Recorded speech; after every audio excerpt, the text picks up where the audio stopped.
For our overhead athlete training module, we encourage athletes to do these exercises 3 times per week.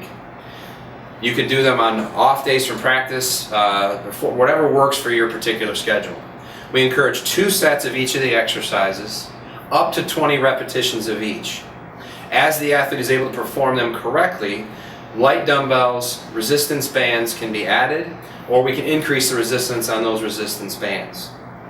Again, the idea here is not necessarily to think of these exercises for bulk or for getting the muscles bigger. The idea is to build up the muscle tolerance so that when an athlete has these long practices, long games, long summers of play in their sport, their shoulder is healthy enough to prevent these shoulder and elbow injuries from happening. This by no means is an exhaustive list of the exercises that an athlete should do, but these are very basic, affordable, effective exercises to get any athlete started on these exercises regardless of their financial means or access to equipment. For our overhead athletes, this isn't just baseball, tennis, volleyball, swimming. Any of these sports are going to benefit from using these 3 foam roller exercises that I would like to show you. A foam roller can be purchased anywhere online, and there's no particular model or kind that we need to use. The reason why we use these exercises for our athletes is for several reasons. One, because we are a sitting society now. We're huddled in front of computers, we're huddled in front of tablets, in front of smartphones, video games. We tend to be rounded forward. And then after school or after sitting on the couch all Saturday, then we're supposed to go to practice and we're supposed to throw or hit from above. Well, our spines get stiff. And that's a problem because if I'm an athlete and I need to raise my arm up overhead, if I'm rounded all forward like this is as high as I can raise my arm. But with good spine mobility and good posture, I can get my arm up a little higher. Another problem is that with stiffness in the spine, as an athlete goes back to throw or to hit a ball, if they can't rotate their spine very well, they have to overcorrect and more motion than should come from the shoulder and the elbow, which leads to shoulder problems and elbow trouble. So the purpose of these spine mobility exercises in the foam roller is to help prevent some of these things from happening. From years as a practicing sports physical therapist, it's striking how many athletes that have had Tommy John surgery in the elbow have said when we were going through rehabilitation after this surgery that if they would have done these exercises before surgery, they probably never would have had to have it in the first place because they didn't realize how stiff they were. So again, here's the 3 exercises. The first one is very simple. The athlete is just going to lay on the foam roll like this with the arms up, with the palms facing the sky, and they'll lay just like this. They should feel a nice stretch here in front of their shoulders. You can hold this exercise for time, and then we can also, as you start to get better, start to raise the arms up overhead. But again, the hands should be flat on the floor. If an athlete notices that the fingers get numb or tingle or anything like that, that indicates they're actually pretty tight and they should be doing this exercise regularly. If that does happen, they just can bend until that feeling goes away, and then they would come back out. The next exercise is an extension over the roll. So what we'll do here is we'll interlock our fingers behind our neck to protect our head. All right, and we'll position the foam roll about the lower end of the rib cage. The knees are up, my trunk is relaxed. From here down isn't moving at all. The foam roll then acts as a fulcrum, basically, almost like a teeter-totter, and the athlete will lift their elbows towards the ceiling in very small amplitude motions. What this is working on is spinal extension, and they'll just make small oscillations here, and then they'll do about 10 or so, and then slide forward and repeat.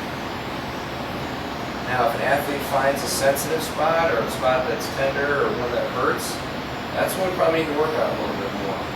So we'll sit and oscillate there a little bit more, or they can take a deep breath and sink into the stretch just a little bit more. The more the athlete does this, the less it should hurt. That means we're improving our mobility and decreasing some of our restrictions. Now the last one is called an open book. Now this is for our spinal rotation. So what an athlete will do here is they'll put almost like they're hugging the foam roller, they'll drape their top leg over it, they'll put their hands together, and then they're going to raise their top arm and rotate, much like opening a book. Now we want to keep our body on the roll, so we make sure that our rotation takes place through the spine, or through the upper spine. If we get away from the roll, we're going to end up rotating our low back, which will defeat the purpose of this exercise. So we want to rotate like this, and come back. And an athlete will go both ways on this. These exercises are really the first step in training a young athlete's shoulder. Now I'm going to show these over an exercise ball. You do not have to get a ball. These exercises can be formed really on a bed, on a bench at the gym, or in your basement if you have a bench. They can even be performed initially on the floor. What you would do is you would roll up a towel, and the athlete would rest their forehead on the towel while they perform these. I'm just showing these over a ball just for ease of demonstration. So the first one that we're going to do, and again, you could lay on the floor and put your forehead on that and do these, or off the edge of a table or on a bench. So the palms face the floor, almost like an airplane, and you're just going to raise both arms and squeeze the shoulder blades together. Now you don't necessarily have to go all the way down. That's why I said you could lay on the floor and just do small motions. The idea is being able to keep the shoulder blades back. The next one is thumbs up, and squeeze the shoulder blades together. Following that, the thumbs stay up, come back like this, and this is hard to do, particularly if you have tight front shoulders. Thumbs stay up, squeeze the shoulder blades together. And all of these should be felt back of the shoulder and in the shoulder blade. The final one is elbows up, rotate, down. Elbows up, rotate, down. Elbows up, rotate, down. We don't want to feel these in the upper trap, so the athlete should not be shrugging when they do these. The proper way to do these actually is to do all four of them consecutively, back to back to back to back. Start with 5 repetitions each and build up to 20 each. That sounds like a lot, but if you think about how many times a young athlete, whatever sport they play, how many times they repeat that motion in a practice or a game, it's way more than 80 repetitions. But you'll find, particularly a young untrained athlete, that 5 of each of those is plenty for them to feel that in the back of the shoulder. Much like the exercises shown on the ball previously, this next exercise can be done over a ball, on a bench, or really off the edge of the bed. So if we're working the throwing arm, they're off the edge of the bed, thumb is up, they can elevate the shoulder and then come down. Thumbs up to thumbs down. Thumbs up to thumbs down.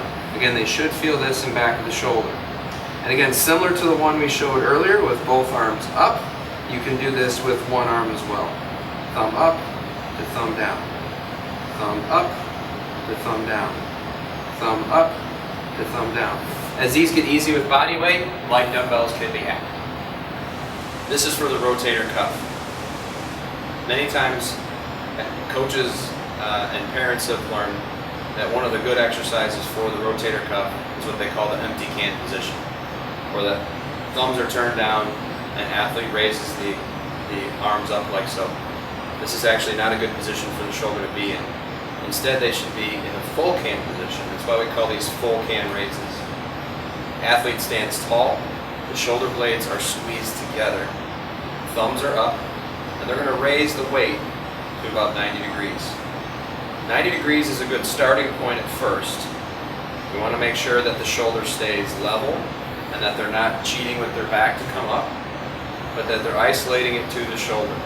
They should feel this in front, but it should not be painful. As an athlete gets more control of this exercise, going all the way up is the next step. You see, my hands and arms are in a position almost like a football referee saying touchdown. We're not out to the side, we're not directly in front. We're kind of splitting the difference. This is side-lying external rotation for the back of the shoulder. These are our braking muscles, which are critical for an overhead athlete. First you put a towel in the armpit.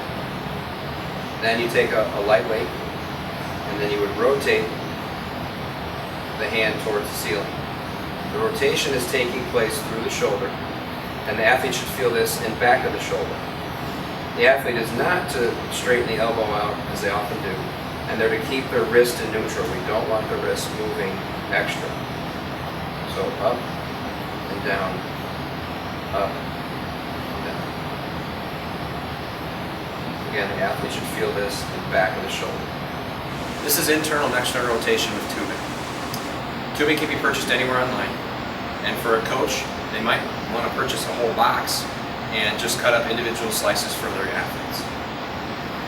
What we'll do here is we'll attach tubing either to a fence or to a door. The towel is in the armpit, the athlete stands tall. They will rotate their arm outward and back in, out and back in, out and back in. Keeping in mind that we don't want to straighten or bend the elbow. The elbow stays bent at 90 degrees the whole time.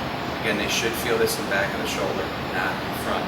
If they feel it in front, they're substituting and cheating with the wrong muscles. Now, for ease of demonstration, I'm just going to switch and show internal rotation, but they would also do this on their throwing arm. You certainly can do it on both, but definitely the throwing arm. Same rules apply. They start here, they pull in, and they come back out. Pull in, come back out. In. There are 3 exercises that we'll do with tubing again. And again, these are for the back of the shoulder muscles, our braking muscles for our young athletes. Again, tubing can be purchased anywhere online. And for a coach of a team that would like to provide these, I would recommend going to any fitness or rehabilitation product store online and buying a box of tubing and just cutting pieces up for individual athletes. First one is a row. The athlete will stand tall and they will pull bands and squeeze the shoulder blades together. Again, emphasizing squeezing of the shoulder blades. The next one is a row with rotation. So they'll squeeze, they'll maintain the squeeze, and then rotate the arms out, both arms out. They should feel this in the lower shoulder blade area, keeping the elbows locked at the side. Again, we're not straightening or bending the elbow. The elbow stays bent. And the last one is they pull the arms straight down. Again, we are not bringing the arms way back here. The idea is more of the shoulder blade squeezing together. And encourage athletes to do these exercises back to back to back. We're trying to build endurance of those muscles in the back of the shoulder. In the overhead athlete training module, we talk a lot about the posterior shoulder and the back of the shoulder, how important that is. Make no mistake, the front is important too. It's just most of the time young athletes have too much emphasis on the front. They bench press, they curl, they do too many exercises in front, but they neglect the back. All that said, push-ups are the best exercise for you to do for the front muscles of the shoulder because it hits so many of them at the same time. You really get the most bang for your buck. Like many of the core exercises, like the plank, for example, push-ups are done incorrectly on a regular basis. I see this all the time as a sports physical therapist. We always encourage our young athletes to first start doing push-ups along against the wall, standing up straight, like so. Okay, because this is the easiest position to perform. In a young athlete that's untrained, this is a good spot to be. As these are easy, and they might be right out of the gate, you can have them start to get more horizontal. They can do them off the back of a couch, a kitchen table, or off one of the seats on a bleacher if you're at the practice field. Eventually, though, we do want them to get flat and do a regular push-up. What I'll start with, though, and it's a good position for everybody, is push-ups on hands and knees. The one thing that I'll add, though, is that at the end of the push-up, as I'll show here in a second, is that you want to make sure you roll the shoulders forward at the top of the push-up position. So how that would look is like this. So the hands are in, the elbows stay in tight. You come down like so, and then round out the shoulder blades to the top. You're not arching your back, you're just bringing the shoulder blades around. Again, I'll show that. Elbows stay in close to the body, round out. Elbows stay in close to the body, round out. As the athlete shows they have proper control, then they can go to a regular push-up position. One thing I will say about push-ups and weightlifting, it's very, very important that prior to a young athlete having a barbell put on their chest, that they're able to do a proper push-up. Body weight exercises are critical before adding any external resistance. This next stretch is for the back of the shoulder for the throwing athlete. Again, swimming, volleyball, tennis, baseball, softball, any overhead thrower needs this exercise. As an athlete continues to throw, the back of the shoulder muscles, the rotator cuff, tends to get a little tight, and this can lead to problems later on. So one stretch we like to do is called the genie stretch. For parents and coaches who are a little older, you'll remember I Dream a Genie, and when you see the position, you'll understand what I'm talking about. Your youngsters may not have any idea who I Dream a Genie is, but that's okay. You can still show them how to stretch, and I'll show you how to do it here. So what we're trying to do here is we're going to put the top arm, we're stretching the bottom arm, we're going to put the top arm on top, we're laying on our side that we're trying to stretch, and all the athlete's going to do is just lift the arm towards the ceiling, or towards the sky. They should feel a good stretch at back of the shoulder. Okay? Show it again. So grab the elbow, the other arm is on top, this is at 90 degrees, and then they raise up and hold. This is a great stretch after practice or after a game to loosen up the back of the shoulder. Now let's say that you want to do the stretch, but there's been a nasty rain and the outfield's wet and you don't want the kids to lay on the ground and get soaked. They can go against maybe the dugout wall or against another wall, get that same position, fixate the shoulder blade on the wall, and pull across. Now commonly you see this exercise performed like this. This is not a bad option, but the problem is that the shoulder blade comes along with and it's not fixed. That's why laying on the ground or fixating it against the wall will hold the shoulder blade in place to allow a better stretch. This next stretch is a front of the shoulder stretch. Again, from athletes throwing a lot and hitting overhead a lot, and from sitting in class all day or being huddled in front of computers, the front of the shoulder can get kind of tight. So you want to stretch that out as well. Again, these stretches are really to be performed after practice or after games when they're done throwing. Typically, it's good to do both sides, but definitely the throwing or the dominant side is most important. Let me show one exercise first, though, that is done all the time that's actually incorrect and not good for the shoulder, particularly for a thrower or an overhead athlete.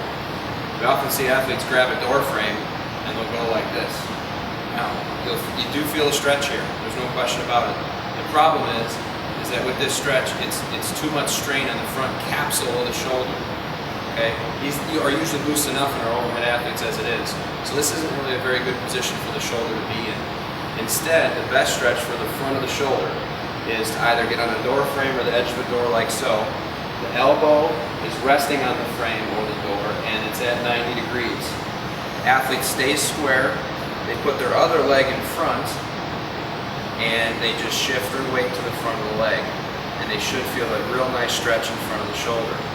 We don't want to overstretch or twist or anything like that. Just stay square and shift the weight.